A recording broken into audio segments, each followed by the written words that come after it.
It's official. DLFM 106.9. Yamamo akwaba afitum likande share yen. Our Facebook no so a na ye DLFM 106.9. And for YouTube na kasebo no ye fa mu nkyeremu ensomum. Yen sha kasebo na se enfemfiri asante matanum.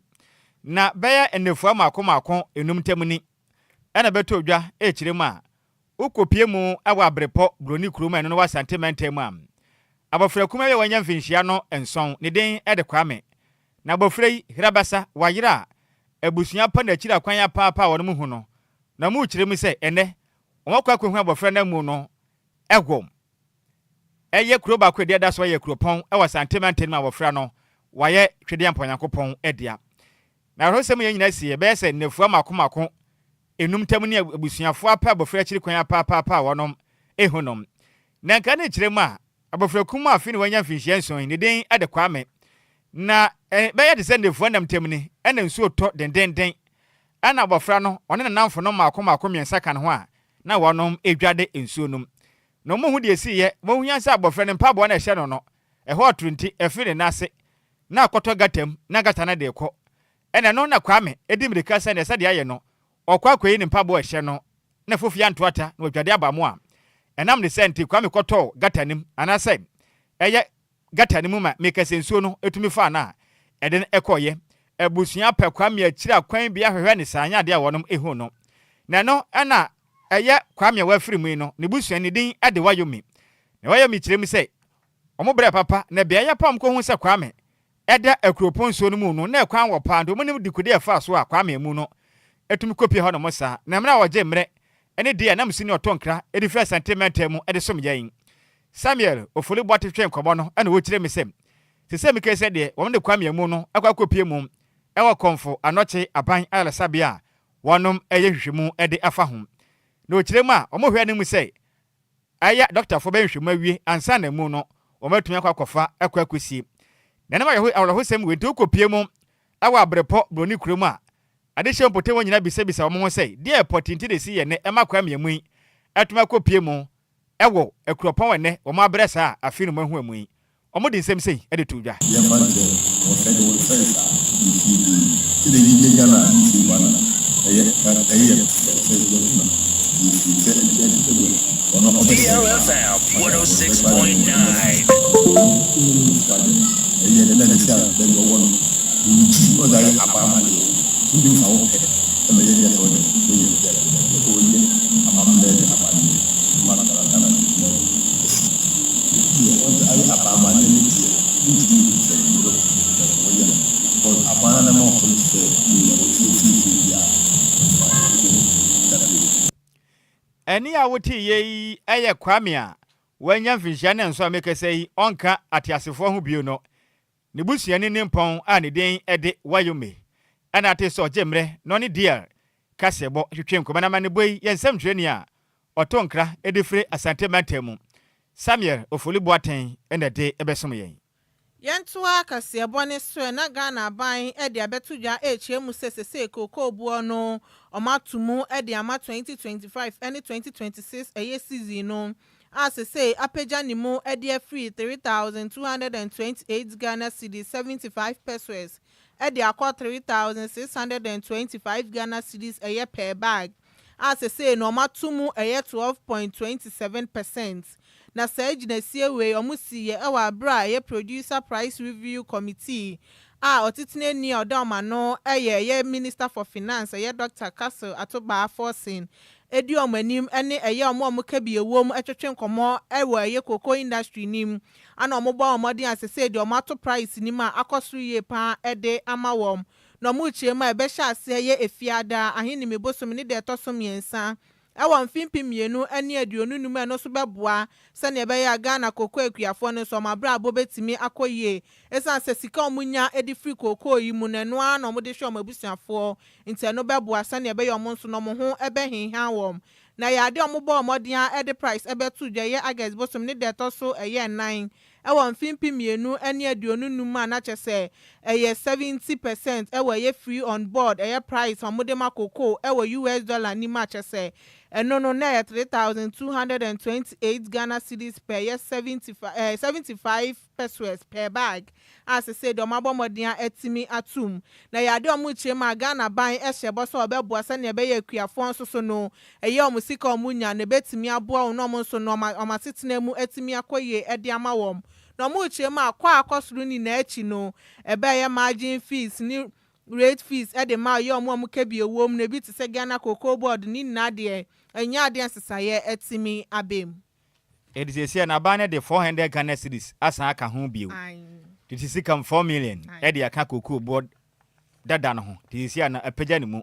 Ekosoro pa. Yakosi afa na we ni 36 saying. 3,625 Ghana cedis. 3,625 Ghana cedis. Kakra nkra mu piepia ko eno ano no. Ya da o ma se o monyero mo ho. Na kuafo no mo bere pa. Yanto akase bo no so yemo mfra ngura mu emfi kura ye sense mu.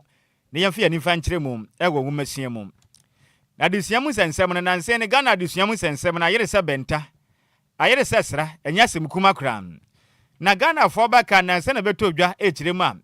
Ena okopie mu asante mentem NAST senior high school no mu am. Ena assistant headmaster ebodo homoden echi school ni abaya ba ko am. Aba na bedi adanse ekire mu se ne mfie ne yemfinhia dunkron. Enti ne waso ne ho hwe. Na ocheche ni atam ne nesi ne sre so de nsa eso ne nepo ne nufu ano tia na otwetwe saa. Ana bofra no etwa ne star kisses wana pampam. Na ne anim se nsem no eto atwa kra. Na kotofofra beto nsom kiremu a okopie mu otima ntam ne mu a. Akwaje tabio na teacher ni ba kwa ne den ede info Richard eye tibeto ne din kura anya de. Na no wakira de ewo eye Okaja Krum Senior High Technical School. Ewo timantanim. Ono so omo de tensa abo ne say sukuu ni abaya ba ko ohwe ne din o se abaya no ho akono sei. In fact wose ne nchena ma yache wo ho akono mintumi hwe ma ankwa da fise mpenifo akaja sabe abo ne jaja kwa nya ma ne nko kanti no wamfa abofra ne ho anche no kra one na ayojo na statement a asahwe manga na ho masua so de betu dwanne ya wada ehinu obosuma yo munda taso mienu no Ghana Education Service ekirema yan kanche Ghana de hye so monsa ka video ni bi edit ntama wa be for 10 times we twagu pa na ni afa eni da hoyi pam ne santi asahwe ho masua eso ekiremu a anamontu a teacher neto no eye unacceptable je say emfamna kwan so omugi tuma nyeye esanso ye eye unethical je say emfamna kwan so etietia mra beta akyekirefo dwumadie ho ne santi ensanso nya professional enti no omatwe ne dwumadie odie so kyekye ni no asensan na wamu kyekye ni se free neko onhwe na wamfa ne nan emfansi eye Okaja Krum Senior High Technical School no mu o timantan mu bio kopem be o menhwehwemu e de afa ne sa ne sensem no ho ansana ye hu bia susan de bodo ho no ebeto na enam ne senti asahwe maga na humasua so kiremu am yanka nkira batan ene ahwefo ne Ghana ma nyina sei wo mbekoso agina mo nanso aboban ahwe mra bia de fata e de boma ahumasua konkan no akyekirefo ene school fo mofra ne nyina no etimi ediso na wade mu kyereme kese kyekire ni de wambekwaso amamra ne nade se de se beboa na akyekirefo na school fu a wade mu bu o my Ghana adusua amra so no emra ne wo madi se de se efata na mu kyereme se Ghana Education Service bekwaso abodwumaden ahwe ma homba mbonsam na mra so die ene atretena ya dwuma ewo ye umasuam ti abatan ne ahwefo nyina no obi na nka ne koma emfanto ne yam tisika ayetu ise nkwala ne de ayetu kofi mi video no wi afia na asa no ena na ekofa sa ne ma de ba no se mofra ne sasa na mu bu akuro se na chechefo ne gina ho no mani ka mo kapre ena ekofa sa nsensem ne ba no na bi mu su uniform na mo bobbo ho na achiom na to na pie eyi shape no ba sabe wo yo kirekire ni a wo tete abofra wate ase cheche nti se o ti se sofo ye so papa wo firi nyame kirekire ni ti se sofo papa yenye sa kunkunta sofo no mudi nsem hunu kurum ha ne bia wate ase ti kirekire ni dia abofra ne boda jampu a kata no so ye sure kwajo kofi nyame nhira mu video na ba etiefo no momra Facebook no so na ye nko kofi de me video na to so wahu oyo cheche ne baba na se video we etwagu a wo de ne se o cheche ni buni ni tie na ko anim wate ase awofo akra mo wo mo makro mutimi mbu ani tie na ko ja cheche ni the difference between obi a wo kire obi kwan pa wo na wo kire abofra no kwan a wo mfa so enti wo kure ya san kwatu ana mo wa nya se ugya akwara no to mpam sa de nyame anum no kure ni enya de pa onya de sa na be best Ghana Education Service achechire for the months asese mo sebi munyi binimu ayi omo ayi no mo nema me no munyi bi mfrim ha adwen because pass obi di ne ba be ko school set teacher ni nkire na de na be wi achi na cheche ni na sese ne de nyame anim no kure ni ye kwa na se ye baaye atete no dɔɔso sika me wura ho pa o sha tade a sha kwala school ni pa no abomodin atimi akɔtɔ tade we di akɔ school mu honom so ye entertainment ada club o senkafo homa no any proverse say o tanfo no jejewa empene e o bible num we di tanfo na jeje o mama wa pene so onim na ne kokonhye bible ne se so tanfo no jejewa nyadan empene so do yo cheche no tanfo jojo na ba pene so de ne bomodin nafa abomet bo obemam na katare wosere ho na me de me ba de wo ne ye na me chewa nyame ya adom na brebrebo ade e dom me na me wade na me ne me maya ba school ho na se cheche ni ne kaje obumpoma tu free krum a yanko yanim Yantu akasiye bone se na convener at the Media Coalition against Galamsey. Dr. Kenneth Ashigbe at the Abetuja HM say Galamsey ntokwana omoko na nya dom beja echiredi de san say or how bebre na no mu fem na emu manya dom ayo magin so beja koda into mbebo modin akokopem se Galamsey no betimi ejai na bro ne nsɛmtwerɛfoɔ ɛtwetwe nkɔmɔ ɛwɔ ahene mi bosom ne de edi kan ɛwɔ mfimpi mienu ne aduonu num ne mu na ɔde tudwa na oche mu sɛ ɛyɛ ade a Galamsey ne nipa bebree ka ho asɛm sɛ ɛyɛ anti Galamsey campaign na ɔmo yɛ nemu emre na oche ma no kraba kokra enim esan so ɔmo bɔ mo ho modin ye papa na ahɛsɛ ne Galamsey na bɛsɛ ya setena pa ye nsuo ye nwia hodro ɛyɛ ya tena ye sɛ ne Galamsey na ye na kyerɛ ha adwen ewo man mu ayade a nipa bebre na efa yawe ma hodro omu ntimi po nya su papa emfendi omu juma no so no abeye oha kese pa ewo honum tinkebe ya ka yetimemfo ni na aka mbom se na ebe yo betimi aboa na Galamsey ntokwa na omoku no betimi akon esanse ondo onimpefe so omo maye omadwe se Galamsey no munjai no se koba so omo okun san tokwa we ya enya de omo ombeboa na emom omo njai de omo ye no mbomodi ambo se na ebe ya Galamsey ntokwa no the whole of Ghana watching us. I wish I had the luxury of giving up. If you see the report that you are churning out and you see some of the reports that the EPA has done with some partners, and which is telling us that it's not only the turbidity that has exceeded the 98,000 NTUs in us, but also the fact that what we all feared is what is happening, that we have been ingesting a lot of these pollutants. And so we cannot, give up. We need to fight. We are people who are dying. We're people who are being poisoned. We're people who are being killed. And so the best we can do is to clutch at any straw that we have to be able DLFM 106.9. The environmental criminals who are involved in this would want us to give up. But the bad news for them is that we are not going to, give up. We need to fight. We are people who are dying. We're people who are being poisoned. We're people who are being killed. And so the best we can do is to clutch at Ghana watching us. I wish I had the luxury of giving up. If you see the reports that you are churning out and you see some of the reports that the EPA has done with some partners, and which is telling us that it's not only the turbidity that has exceeded the 98,000 NTUs in us, but also the fact that what we all feared is what is happening, that we have been ingesting a lot. Enia uti convener at the Media Coalition against Galamsey Dr. Kenneth Ashigbe. Yantu akasiabo no so ne momfanwura mu domkuma wanom mashebedwam akache na meka se no domkuma no de sma betudwa echiremu am na ense na betudwa so osoafo no hwenkita hudie na afi nso abafo kwan fa so di dwuma ne den odonum nyamfo Sam George ebeka kire Ghana fo se one multi choice DSTV fo enya ntokwa efiri mo bo na mo de Ghana fo no ano de nye pa ntom tete so na Ghana fo bia ntumi enkohwe TV eni efe pa okureyim na no na Sam George ebehye Ghana fo bo se ode mra ma DSTV fo saa mra na mo de ma oman no ana DSTV fo na twam de senti de bia osika obegye ma oman na domkuma na echire ma hwe ne mu saa na no na ebe na nsani Sam George beka kire Ghana fo se ampa ne ampa ne nuane ampa the open and saka this year the DSTV for no price no matumi ate so ha mugye chemu be te say ene eduasa 30% ate say hwi ti Ghana ni bia betumi akwa akohwe DSTV ni be free aska betua na yakuma bi ne no ene Domukuma na friends and telephone shame on Crabopre Mantem Yawa Day. A human busman when I toss him to a year minum and a deputy ranking member at the Mark Communications Committee no Mashabim, a Charles, or do HM say.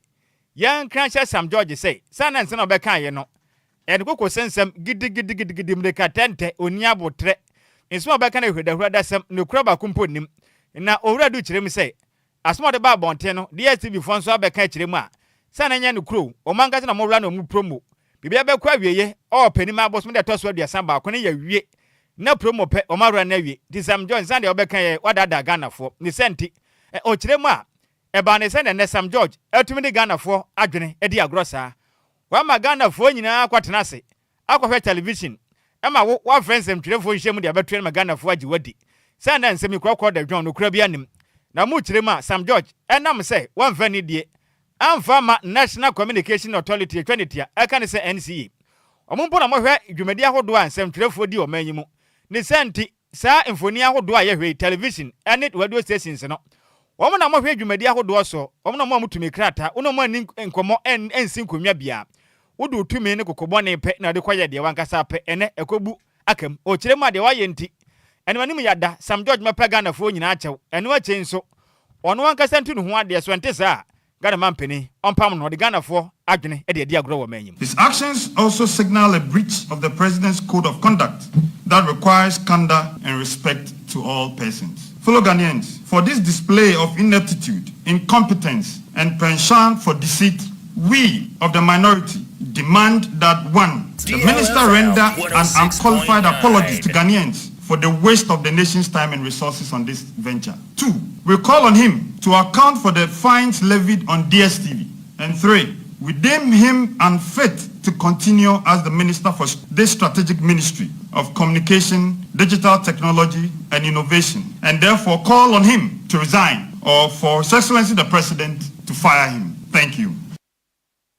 Any awuti ye no ono na ye deputy ranking member on the communication committee. The day at the Charles already and awate ninkan. Yantua kasiabone so na hyenkafo mo brekum eye sampa e de abetuja HM se ade omokwan omonam so na enye ye kra nti saban ambo ne homode amba mbehwe kwan no amfa ma wo ma ade a omobekọ strike na omuchire ma ye ofoyin so obosomi etosumienu ewo mfimpimienu ene eye aduonu nan ni mu ana former minister for roads ebe bia kwan na no ede ma wom se ade omobomodin ahwe so metimi aye kwan no ede ama wom na fiti honum na nya ade kwan no metimi abeya oma omo so helm ye pensan se omo hyan ahodo a omode fa eye kwan no so na ade ombeba bedu fie nde na hyan no asei esan se kwan no sane ete nde enye kra nsuo to a ede ohawba ewiaso ba no so de ohawba nti ombomode na omo mehwe emfa emma wom na we na passengers for ni bin so ekasa na omuche musa ohwese na kwan ne tie na anwia pa ne future woso a esewani ensasa mekacha no nam so momapomudi ho nsam entimi enkoso ye sanso ana drivers for ne so abomodin atoto omo first ma sise sika no krampo mu nya bi na mu de di omujuma na afe eyelo ifa hodro ne so no ahyenkafo no atimi atutum ti aban embomodin no mbeye bibi emfa emma wom ana ahyenkafo ni chema Saban no amba modin amba mehwa ma wo de strike no ade omobeko mu dey say amaye e be arapa by 30 series we go 50 series enji arapa 30 series arapa na yera ewe ma from kwana DLFM 106.9 na kwano awera ma kwana keke aye hard ntu na so awo bre e basa na ewiti car ntempa eni ntuma nyu dwuna abade aye 250 series no ya wo sa ban no oni mo bre de boa nti je ye hye ebe boa ya ma yetima kwa ka na ye de bia ye je nti sa wo ba brantem wo ba ntem de a wo bonya kaska no mana wo ba na de bia bo de da ho e beje nti sa you say how say yankasa yechinwa omu ye ibone dabi omu de budi jae wacha ase ntimi de ka chawa say kwa de munje say amaye ntu we president o ba dia ka ska mu vedu ade cha say amuto nyemam ntu ba bo awo na bra na o ba na da ba fo ne so so ya twan wo kwa na musu uko sunya ba ko ba yise uko magazine ko to dade ehim na message ne say no kwasem kwa ne say bebi adu no simple so animoni me omu be ye maya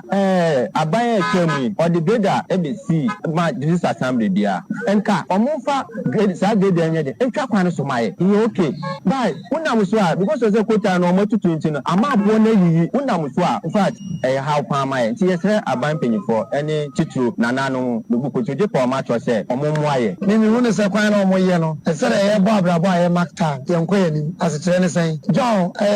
president dada office wa ne wasia ben ne de oye no from Brekum to refugee camp no se ba bia won de oye Brekum to chenjere ya kai na etutu nanano so ba ro so ba to aso beti ba bia ne ha on de ko tie ko so anko etutu won anim nti ya ba sro mo na se so president bai ko ba share bo senka July no obama contract abaso but ya se atene fofo se Manchester ndi anim bo so men queen contract ebeba Eni ya uti ye aya shenkafo mo Brekum eye sampa yanto akasebon so yankoso anyina mu ewo akwan esensem no maga na akwan de ehu pam ne yankoso anyina mu ewo hafo enne potem na de hia wonom ewo kasapen eno no wasunafo north mensini mu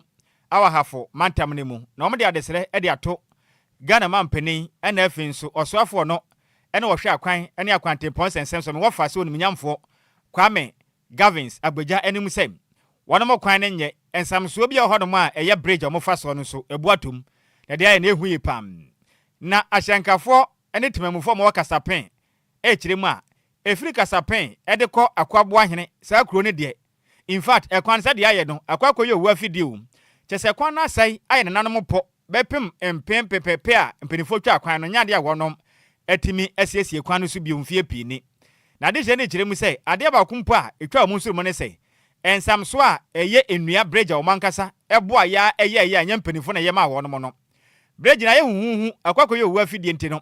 wo pese wo kɔ eye akwabo ahene ekopie mu akɔ genegene Peter Kroma ontumi mfa so aye owu afidi enti ama mekese na sukufo ontumi nkɔ ma wona mkwanse huhuhu abobo ya na afinsu motorbike pe ne tumi kɔ hɔ eba ne se na dwadifo bre na afinsu akuyafo so no ba nyinada esɛn na mra de se je mre ene di yakasa watwetwe nkɔbɔ no na wamu kyerɛ misem ekwan na yaketua be ne hia wo ne mu asasabe ogwaba singlet tia sanu manum eba ne se ha dwen na afimpo de eka akase nkwan na fa kwan ne so wo ka ni suade a wontumi mfa so kyesa nyade a betumi akɔkora entiama kwan no so fa na yehu papa so obi nam so na aye huhu de ama ne pam ade hye kyerɛ mi sɛ ensuo to abobo na kwan aye ntɛkyɛ sɛ awia bonso a ne mfuturo pa mo hwene mu amane o mo hunu no nyade wo pina de ba wo ma setrem de mo sra ban onye bi mfa ho na mu kyerɛ mi sɛ ne wɔyɛ penfo no fa kwan no so pɛ wo bɛpɔn sɛ de etebia ne nyade betumi awo afa ho afa abada wo bono ba besia akɔkora entiama na akomade akonabade hu sensem kwan no so de aye huhu pa de ma ade hye na wade mu kyerɛ mi sɛ mekese no a bridge ne sɛ de aye no omuntumi ntwense mu efise bugum sɛ tew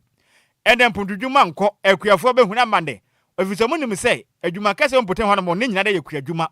na semperifa ntuma nkɔ sɛ ensam so na nkɔ yi akwan ne de bedu baabi no wahwe ne sɛ etwene no anasa ensam so ne bugum de a ekoma besi kasapen ne mpotem no enya simkumanti enmanim yada Ghana mampenen wanu ma hye bedwani ene mansin krache de adoi de mabam monkɔ yɛ kwan nte sa de bedu baabi no asema besi genegene ena afei kasapen ene akwabo akurum no ebeye hu pa de kwan so free kasapen e kwa akwabo ade e free tete kwan ye nye da ye fa ya imputuro sa timanka nam so ka ke 20 ko me be ya operation wo ka na so mi ntimi fa ka ne e fa bridge ne so me de pastor be buato enti na mafa moto ya me be nyina o ye mputo na ka na me de abeduru arse dia ananse me yo my operation ti no me ka che moto do be se o fo man ko kakra ne ka na ho a asamato ti kwan ne de enye kra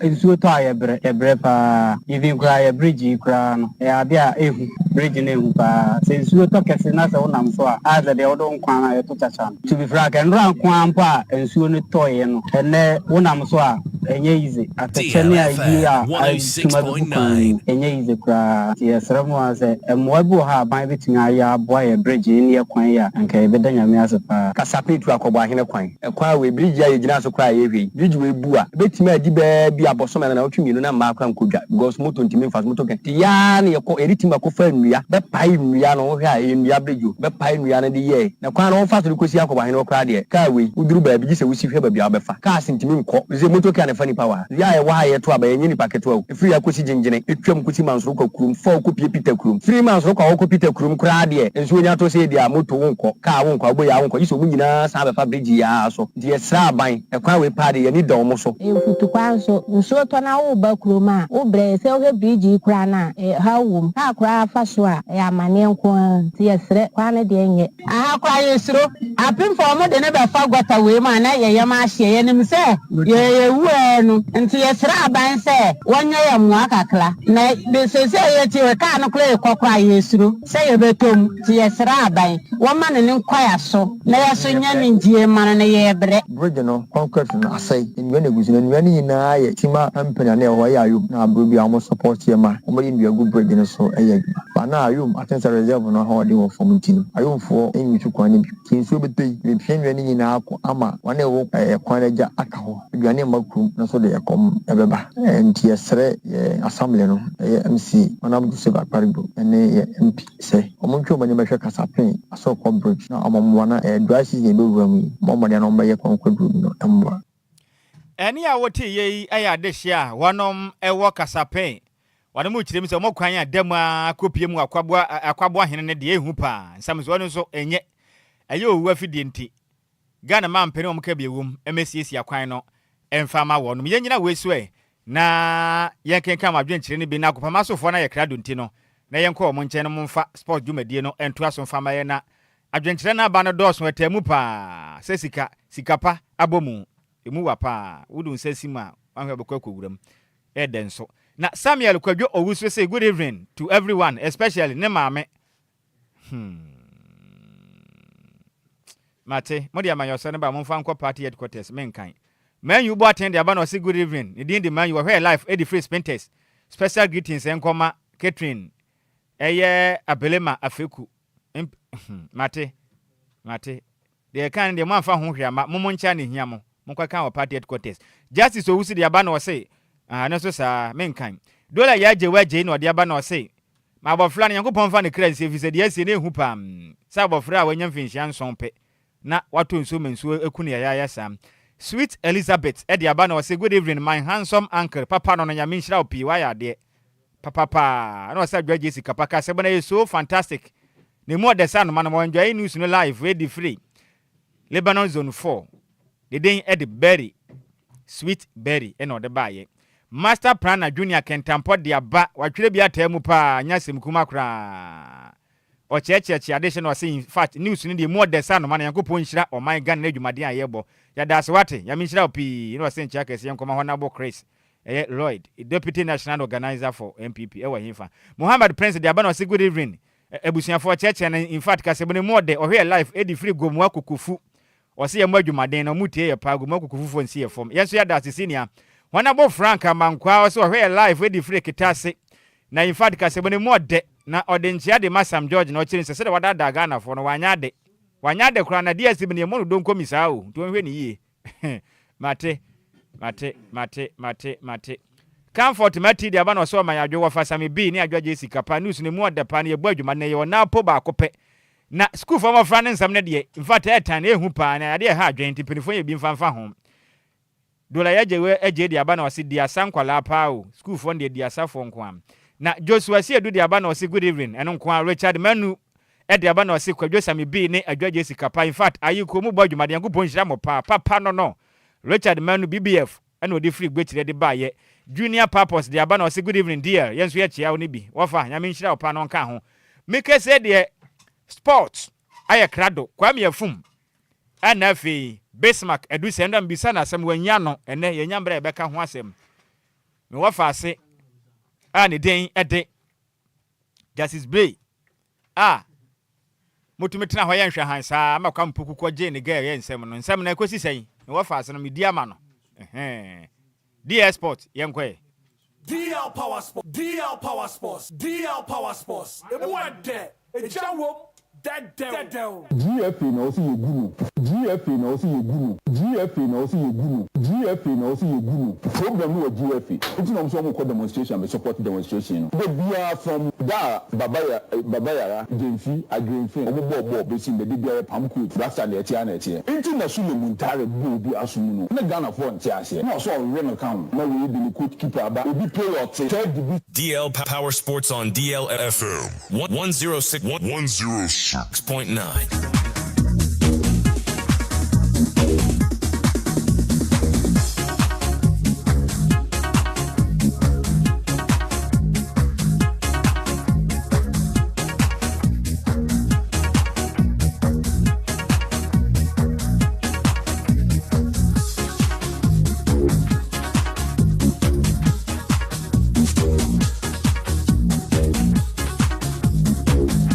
Agudie mu akwamfofo na ya krado ne mlese na nsem bia da tofom e wa agropama so no omo de mu nsem nyaba besuma ne mre no menkwa wo mo nche me wafa kwam yefuma ya krado sanso na base makwazu ya tena se wafa fum minia empom de sen nyakopo adom ye krekre mu na so e twede ampo nyakopo de adom abo adom so amen ensem di ahim won challenge nsem sisi na what is a blasters line up number no squad nankasa no 24 man squad ye ne hwan Central African Republic any Comoros no sa match no we ensem de mu nsem betu dwante mpese me editi mu okay squad ne de abade ya menyante ntenaja mo na mama ye hu de yekoso akopama so yate ndu kam yefum bere ntene me yenja mamo okay ebusia mema wajo na yema wakwaba enfambra the 106.9 FM so agudi onsem ene aboabo na de brewo na hye no so se enya me kwa na me di sports ebro me ni me nua bema Bismarck Kadu say me dia meji so ne kwa me afum aguna PSC or therefore bo aposem danger hene na me na me san hye no so san so hye no so ma me se aboafo boy lumba insupa ana aba edwaman so lumba insupa ana so asen adi dwumedie nyina ebrewo enti kai so be ko edwaman so akope lumba insupa ye wo sachet water ana bottle water e wo ho na mpremprem so mi ko straight e wo GF akache na Kat Okreku any the team and as a coach Otu Ado any the technical team no at the 24-man squad ababe tuja match etosu 2 matches spend na ababe bob e group I ni emu Ghana any Comoros any Central African Republic and Ebeshia na match edi kan na beba so e Central African Republic and na yeko match na beba so e Morocco if so mayi e dey free Central African Republic onum na shanu so say team nankasa na squad nankasa aba na coach Otu Ado ni technical team no e the 24-man squad to na enu nie uborem e goalkeeping side na Lawrence Atizigi epiem e no bobo edema St Gallen Benjamin Asari e bobo edema Accra Hasselfolk Joseph Annan e bobo edema St Patrick's Athletics na urem e defenders so a Alidu Sedu e bobo edema Stade de Rennes e France Gideon Mensah e AG Oze eno so e France Mohamed Salisu e AS Monaco e France Kwajo Pipra Opon e bobo edema OGC Nice Caleb Yirenchi e bobo edema FC Nordjylland Jonas Ajeti e bobo FC Basel Ebenezer Anna e bobo edema AS Saint-Etienne Alexander Jiku e bobo edema Spartak Moscow na urem e midfielders no so a say na etie Elisha Owusu e bobo edema AJ Oze Thomas Tepati e bobo edema Villarreal Kwesi Sibo e bobo edema Real Oviedo Prince Owusu e bobo edema Midiamba e Ghana haya and the star boy Mohamed Kudus e bobo edema Tottenham Hotspur Over forwarders and as strikers and so Abdul Fattah Isaku Akwaba Abdul Fattah Obobo de Leicester City Joseph Pence Obobo de LA Galaxy Christopher Bonsu Ban Obobo de Quadas and as Quadasia Kamadi Suleiman Obobo de Atalanta and Jordan Ayew the son of the maestro Obobo de Leicester City Inaki Williams Athletic Club Spain and Antoine Semenyon Obobo de AFC Bournemouth where any players eduonu na say 24 coach Otu Ado ediomu edin atuja na channel so say Blasters program lineup eda ho no say omo nyina be piem Ghana ha no from on the 4th to on the 6th of October it on the 4th no be Sunday na say enetie on the 4th any on the 6th na players ni nyina eba na nyame adoma on the 5th no so on the 4th no your friend is a memenda na on the 5th na ye kwesiada ho na train be sha say Morocco e sha say masanka to say Central African Republic yambo bon e wo mo honom bibi ntie ye free ho e de aba Morocco and it is Sunday on the 5th of October no Black Stars ebe on first training e wo Morocco. Monday on the 6th of October no so Black Stars be training e wo Morocco 6 p.m. e wo time no. Tuesday morning the first training be shase e wo stadium amukwa kobobon study then the Anadio McNess ho ane akwa kobobon we French na Portuguese French okay mate Black Stars be on the first training. Wednesday on the 8th of October, a match day nankasa. And no Ghana Ebesha Central African Republic 4 p.m. sharp. Na Shannon Suseb Ghana match yabo we penny about efie abebo Comoros. And here the commentary him ebeba ewo deal 106.9 FM Eddie Abroad sharp. Thursday 9th of October recovery training ebeko so ewo Morocco 11 a.m. sharp. Then Friday 10th of October and training at Accra Sports Stadium. Not just a Black Stars only free Morocco Abba Ghana Abba on first training at Accra Sports Stadium. Now me aduma Saturday pre-match conference ebebaso and 11th of October training at Accra Sports Stadium and 5:30 p.m. sharp. Now on the 12th of October match day na kasa Ghana against Comoros no 7 p.m. no so de akeka yeda be no match na beba eno so ya powerful be rem e Accra Sports Stadium na omo di commentary kama e di abramo eno ene ensema medi ebe to enum nyame yadoma local stories e to aso the Ghana Premier League match week 4 e baso na channel so say Bechem United e be shia Accra House of Folk e onana fosu Giabo Park eno e 3 p.m. sharp. Na matches no ashe na channel susu biam say head coach Edema Bechem United Stephen Desmond Botwe Isa at the Insembi Atujwa no waka say ne boys in about 3 matches almost just 1 point and uti abra omuni has ekwako hia ne de e do or die game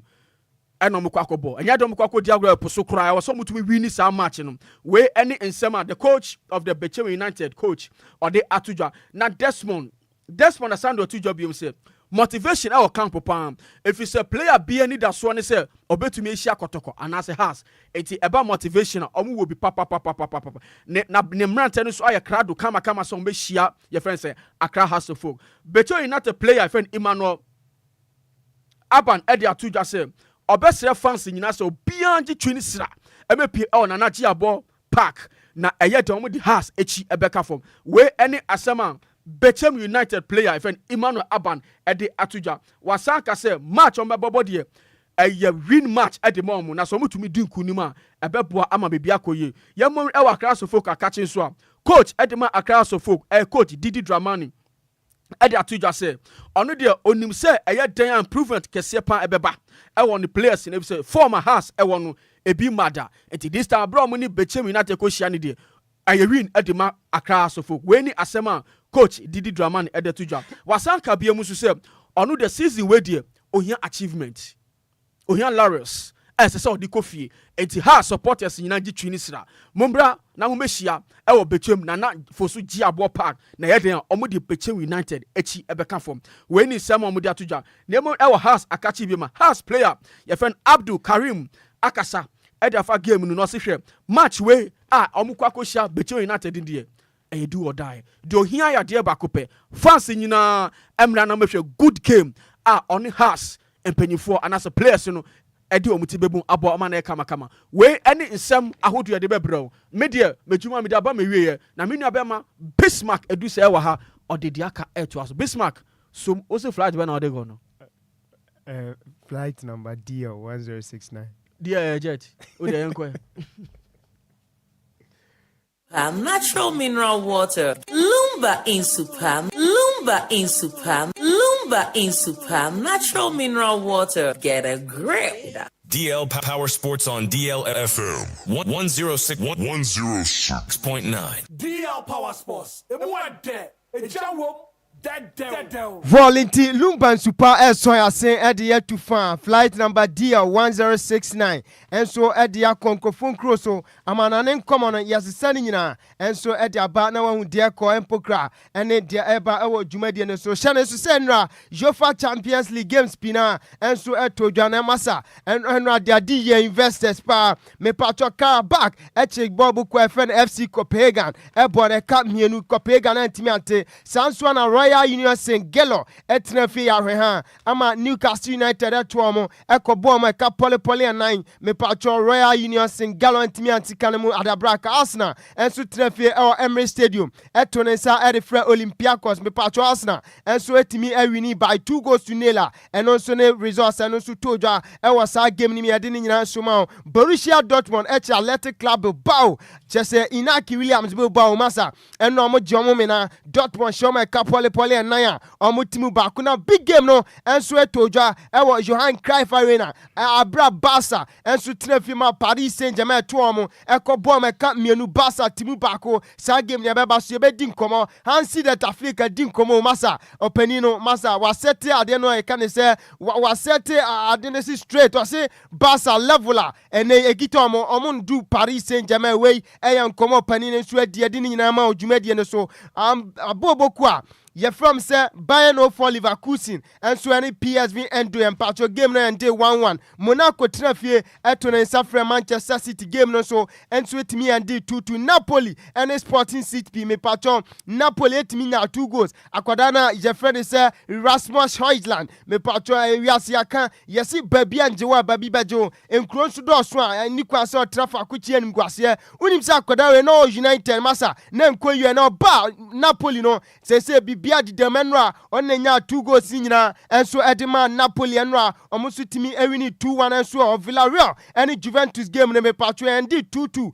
we ene nkoma enra me patcho enso tojwa enso UEFA Champions League yanko na matches pina enso Europa League na member so ye ba be din nkoma ne Conference League yemfa stories ne kakran to aswe na yemra na yemfa results na simple fixtures ene nwumra no nso tojwa Europa League ne Conference League ni nyina fama Kylian Mbappe lotina na meno kasem patron panifo bonidi say UEFA player of the week Kylian Mbappe lotin ana ojisin naso akwada we makachro dada say otwaso ebobo anase odi agrose ya enyam nwanwase next year nyankopon ya domna yeyi Ballon d'Or na akwala we yebetia bonidi say ono ana Ballon d'Or winner no ya Kylian Mbappe lotin ne hon komo ana midima enso ewo dwumadi enso jemfi wana mefa UEFA Champions League anase UEFA Champions League team of the week no and so from our champion Kofitela Dama who join show no live on Facebook or the toso unhu dia ko and so near dia bampacho akwadana je friend say you get can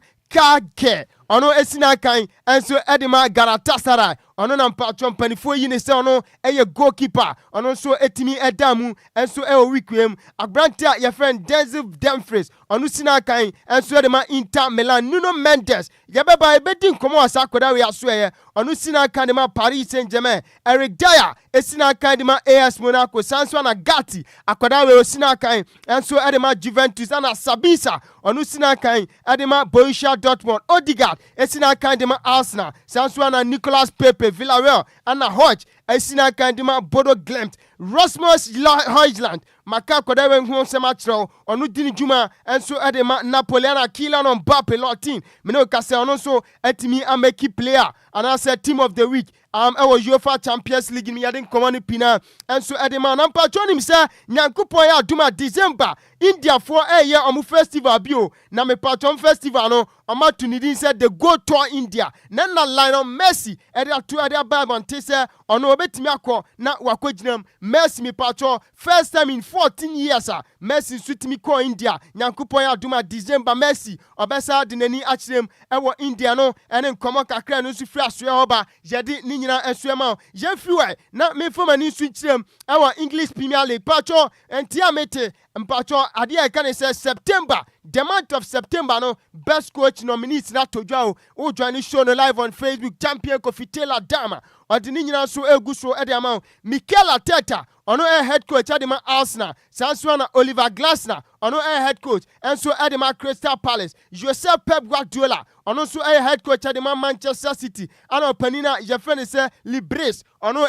head coach enso edema Sunderland way ene mpanifo na ya mpatwo mpanifo enso abo mo din se ene yade e kan se September ana se month of September best coach nominees no omonso atimi anya nomination ho Bruno Fernandes antia mete me patwo ye ne se ono na Manchester United player for the month of September eno yakoda na yefeni Bruno Fernandes so ye captain enso edema Manchester United akola no na ojani show ne live on Facebook champion Kofi Taylor adina to so no na Kofi Taylor beboa me na the player of the month of September no English Premier League no eno so nkoma atudwa na obekọ obenya akoda na yefeni Erling Braut Haaland onu sina kan enso de Manchester City sanso na akoda na yefeni se Daichi Kamada onu su dini juma edema Crystal Palace sanso na ubenya akoda bi nso te se Yankuba Minte onu sina kan de Brighton and Hove Albion sanso na Ruben Roofs onu edini juma enso edema Sunderland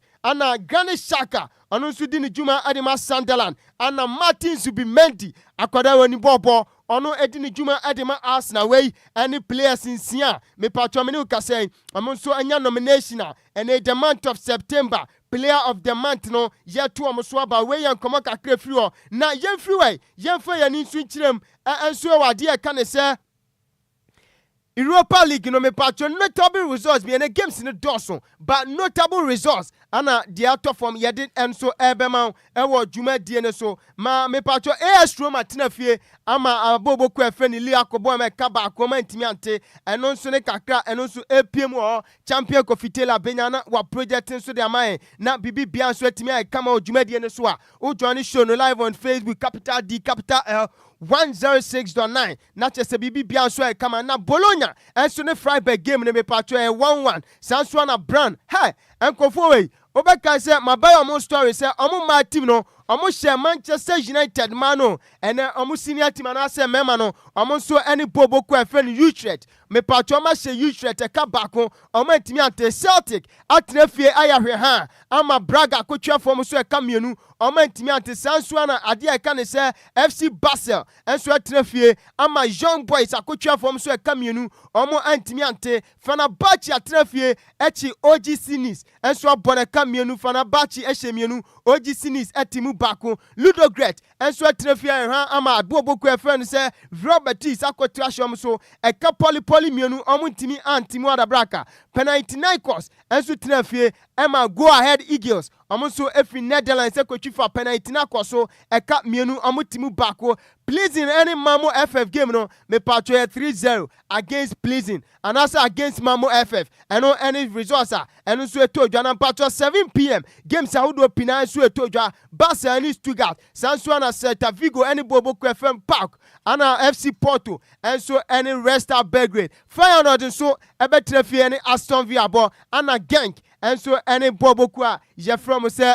yes, enti o join show no live on Facebook. Champion Kofi Taylor wa project o bojuma papa masa. O join show no on sa e kan nyina bi. Lyon enso ne Salzburg enso ebebo na Maccabi Tel Aviv ene Dynamo Zagreb. Nottingham Forest ene Midtjylland ana ade e kan say Stamkras enso ene Rangers way eya me patro games enso etodwa enso ewo Europa League na enfo ya ni nchirem enso Conference League nim results ka krabi na djumadi ne famra wi ya unim say Crystal Palace atoa Dynamo Kiev akobo emeka poli mi no mantimi ante eno ne nkoma eno so about matches in their dorsal na mreno so kopa yenti no yemfansina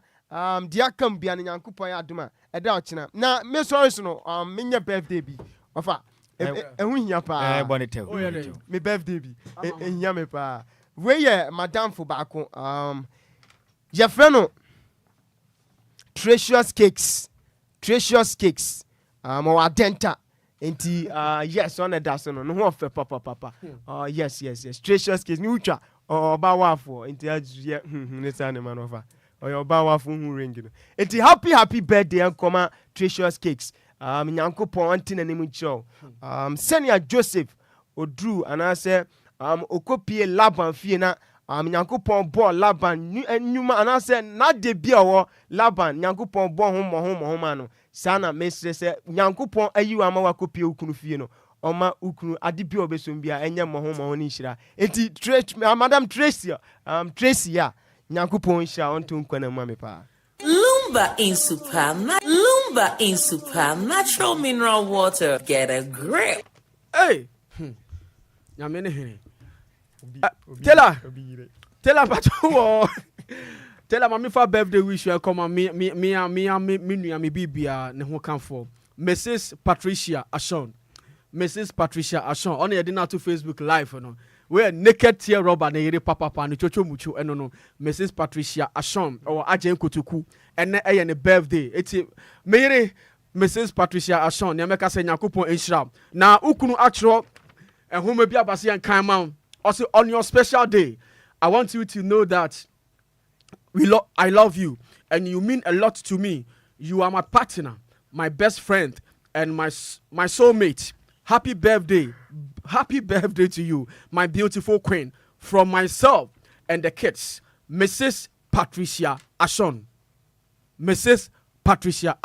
So happy birthday to you, Mrs. Patricia Ashon. Yes, nyame so ebo ho ban na wayo kese ko si obeye kese. It is sweetie, enjoy your day to the fullest. Ebushia na de agodie ni nyina ho sem ebesie. Media meje so ne Kwame Afum agona PSC. O therefore bu amposem de nchira hinana na. Mini nua bema Besma Kadu se na yakọ edi Mr. Ni or banana yin wasu oti o monitor show ne yanchia no Mr. Ni ya fa ne say Mr. Ni dodo na so fe no man on point banana yin dance man yanchia no so say Kenneth Atta ebo ye chidom Jesse ebo ye chidom na Oboro man so ebo ye chidom menua why na so aje obi girl no I don't know who suti ado obi edi watama na mawie ye wi afa bi kan ma ebushia ma yan to aso so time bi time mawie motete ho ye den obedi atem yan so yan koma sa yan ya motete se ya motete zigi no ya time aso ya fa na you say mu ze time na ya fa na obedi atem e be so ya motete nya tenie kotoko no mo ne work no be qualify ya be qualify nothing na sa work game no aso usuro sa enya me na mesuro mo ho na ye mmobo work nya team bia o o de onyambo ochinam do mo head to head beba head to head against Kotoko ana oh yes na Kotoko work in team Montana Raja Casablanca ebe chi mbe hye mu Kumasi betam eye Champions League Cup e de kwa Santini ne kwa hye dem su ye tubase Isha say last week man can't just say ye kwakwara Nigeria ye di busumburu nu kwala no mo Confederation Cup kwa qualify na me adum ochina me share that Kotoko stories na ngasa ba you guys should lower your expectations. I've told you guys say more than some bit to me lower my expectations because match ne there Kotoko send a national player national team asset no Kotoko team no ekita no yeah why Kotoko players are so mo do am be kan why ma odo china me players ne hwa mo Samuel na so obo national team Samba hwan Onel captain ai urade nyankopon wa Kotoko team no team wo fa body ni mukipa na ogina po no mu a Kamara ogina po no mu a Masa, me sora ha matija o. Untumi nchire me time. Ke kan no pechere. O ka chire ko vitela se me sole 2:30 to 3. O sore 5. U be dede. O ya kura me bufu kura zigiri a wo sore kura me nu nyina be bona. Onu so sore ya no peja mi o. Ba onu oduru fie jame. Wona wo hwem ko fie. That is the truth. Wo na mfa mu hwem ko fie. Ma menua. Ezo cha oto me jinhwa. Sorry. Mo sare nko. Opa mu ye. Mo time aso monko. Say we se mini pa no. Oso ko hwe obi dinde na dia be ye no. Hwan e ma wo be me send fright. Na me ka kire wo. Who agenda? O seku kuku seku. Sikabaze de. Me wa agenda la me leti. O say obe me send fright inti mo sore nko. Flight e kon yifa. Kaso ana. Bechele. Ye fa fright de nam Ghana. Ko. Ghana fo aka se bane de se mu fo na ye me berantwi ne se mu edema yen. Bema 10 gram wini ho fe dwane din de champion Taylor. Bema nso janu nso atuduro kra. Ebo made de ekopiem go Facebook na afenso. YouTube makasebonya bi ehweye. Oba ho fa de tim de se kyerɛkyerɛ ho mananim abadegedeja ne ho fe pa. De din de maze me berantwi se mu de ma yen. Zigibi echinchim efide ne furu madeso ya ne mre yi. Akenkan fa ya hwene esentemu aye sunkunya beso no medin ede nhyiraba kwadwo sami bi mene ajwa eje sikapa ya kwe na DJ Zigbi Ozigios ede awoso ene de beso no producer no eye Dora ya jewa eje enafi ofoluwa is everywhere.